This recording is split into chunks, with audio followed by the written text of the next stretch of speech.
Right, we've got the next video for you, most important questions in terms of the Necron units, and from the poll we did previously, it was the Triarch Praetorians that actually won with 40% of the vote from 1,300 of you guys. So yeah, Triarch Praetorians are in it today. We've got 9 questions, I have counted them up, and I am going to remember the comment of the day from the previous one, which was the Doomstalker, wasn't it?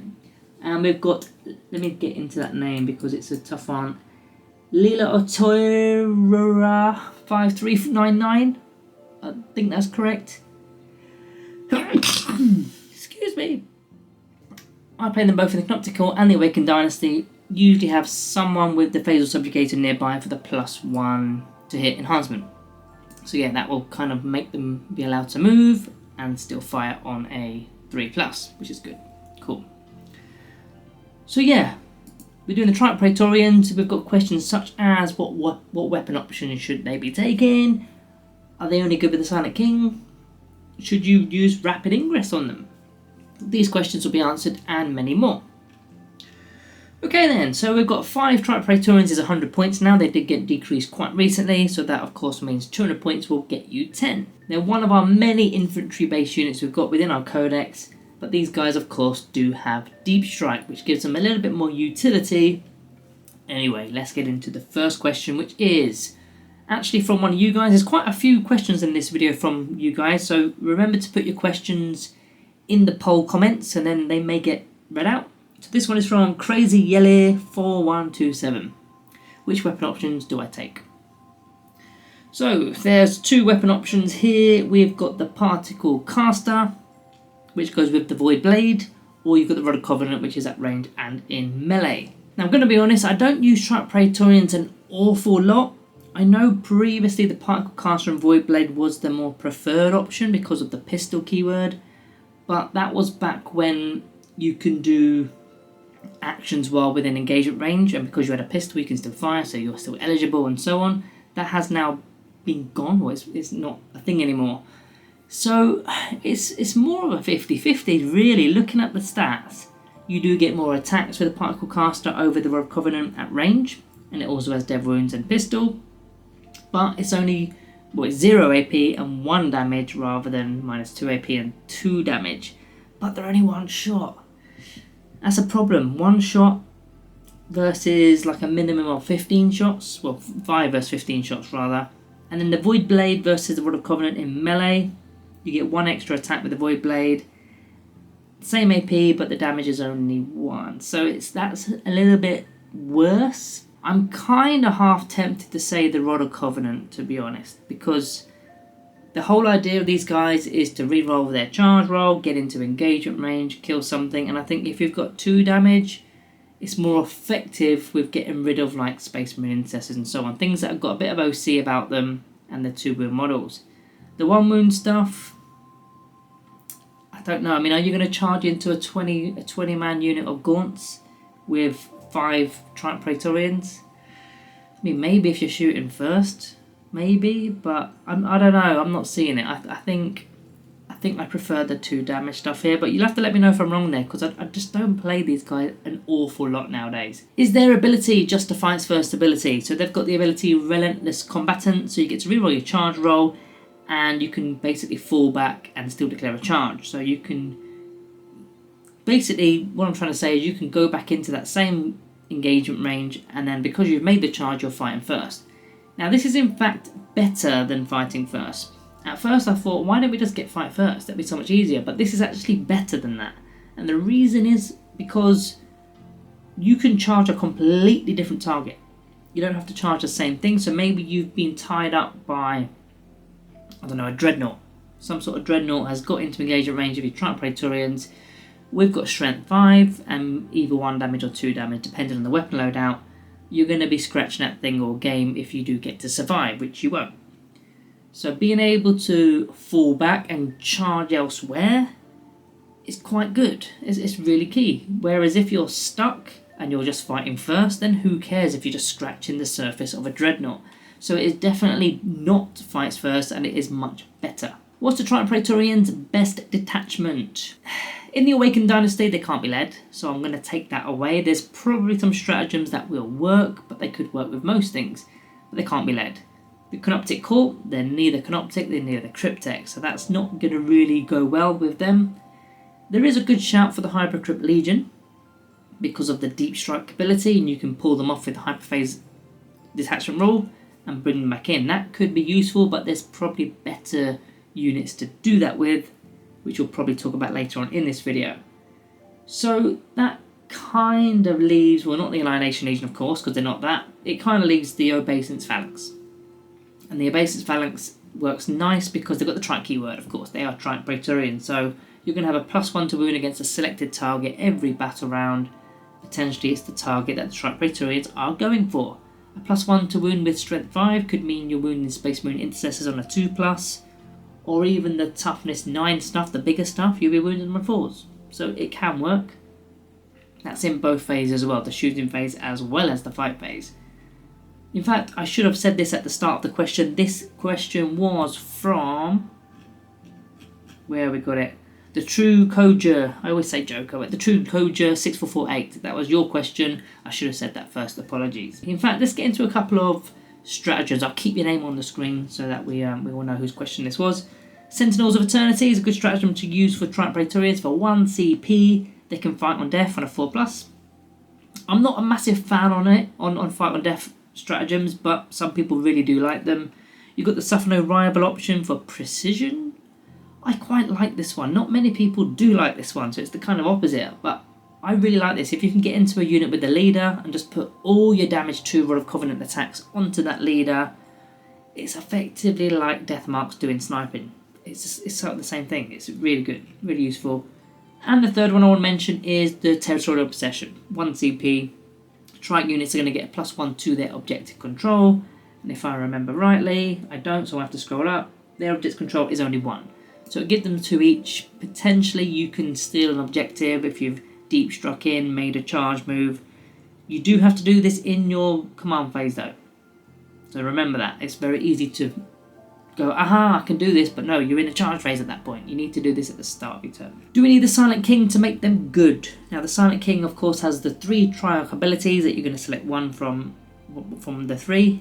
Every battle round you're even going to get to reroll hits and wounds of a 1, which is useful for this kind of unit like the Triarch Praetorians because they shoot as well as fight.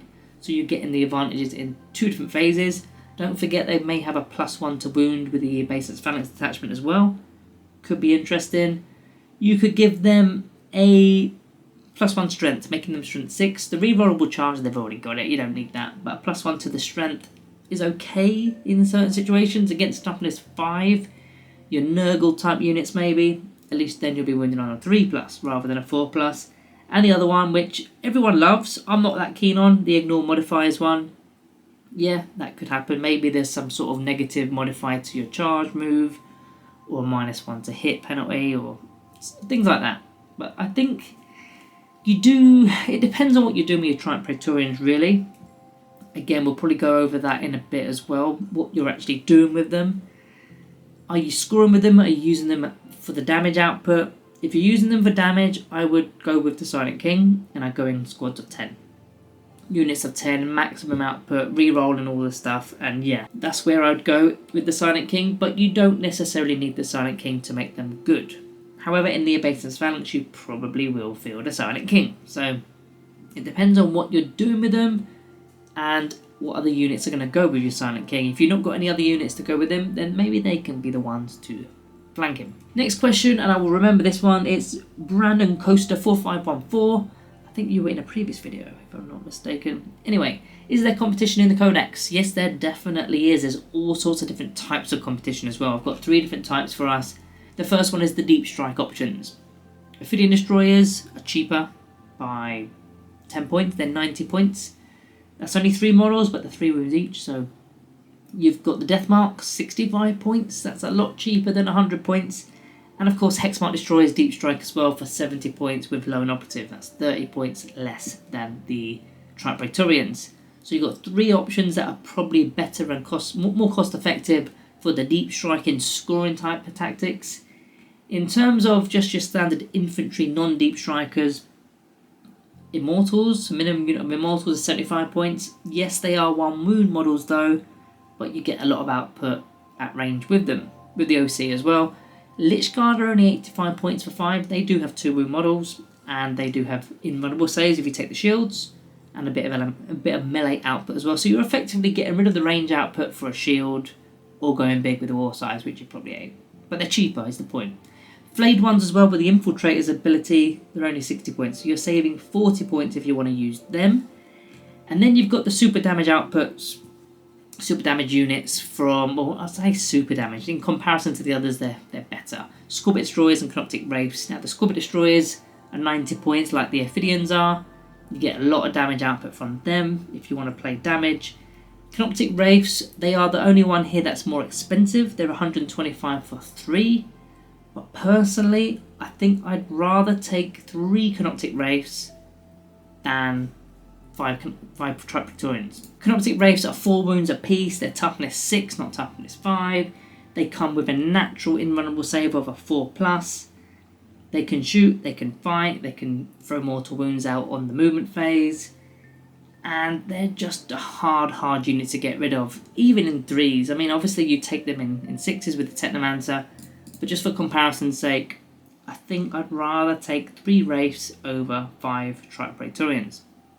They've not got the deep strike, but they're quick. They're really fast, moving 10 inches. Are they too expensive? Next question. Are they too expensive? For me, yes, they are. They still are. I know they got put down quite recently to 100 points. I can't remember what they used to be. Were they 125? I think they were something around those lines. They went down a fair chunk. But I'd like to see them for 5, 85 points. What is that for 5? Let's have a little maths. Get the phone out, get the calculator out. 85 divided by 5 is 17 points. 17 points a man rather than 20 points a man. 15 points saved. I think that's more of a fairer reflection of what they're about, what they can do. They've got no invulnerable save, they're only toughness 5. That's where I would put them. So yes, I think they're still too expensive for me to personally want to field them. Again, I'm not going to go through the whole list again, but all those units were cheaper, and the only one that was more expensive was just a better unit. So the proof's in the pudding there. Another question, this is from Damn Legion 40k. He has said, Triarch Praetorians best suited role. What's the best suited role for Triarch Praetorians? I personally think they're a broken Swiss Army knife, because they can do a few roles, but neither are that great, or they're not doing it that efficiently. Because they can deal damage, but it's just so-so. In my opinion, it's not super duper damage dealing. Strength 5, and depending on the weapons, AP and damage. You've got to make the charge. It's likely going to be a 9-inch charge from Deep Strike. They do get to re-roll it, but they still got to make it in order to get that melee damage output in. And in terms of scoring, which is my personal playstyle, there's just cheaper options, with hex marks being the obvious solution to, taking these guys instead. Do I take 5-man units or 10-man units? Now, I've just said, you guys know my playstyle. My playstyle is to score, so I would take the most cost-effective way of scoring. So I would take them in 5s, use the Deep Strike ability. But would I, though? That's the thing, would I? Because why would I pay 100 points when I could just pay 70 points for a Hexmark Destroyer, or 65 for 5 Deathmarks? To do the same thing, if you want to get behind enemy lines, if you want to establish Locust, and so on, I've got better options. So I'm sort of lying to myself. I wouldn't actually take them in 5s. I mean, you can probably see that this is why I don't field them that often. They're just too expensive for what they're going to do. For damage, a 10-man unit is probably okay. So maybe I'm heading towards more the 10-man unit in this answer, really. But only if you intend on using stratagems, because then you get to use it on all 10. Because you can easily Deep Strike 2 units of 5 in. You can get double bubble in terms of the scoring potential, and you've got 2 chances of 2 different charges.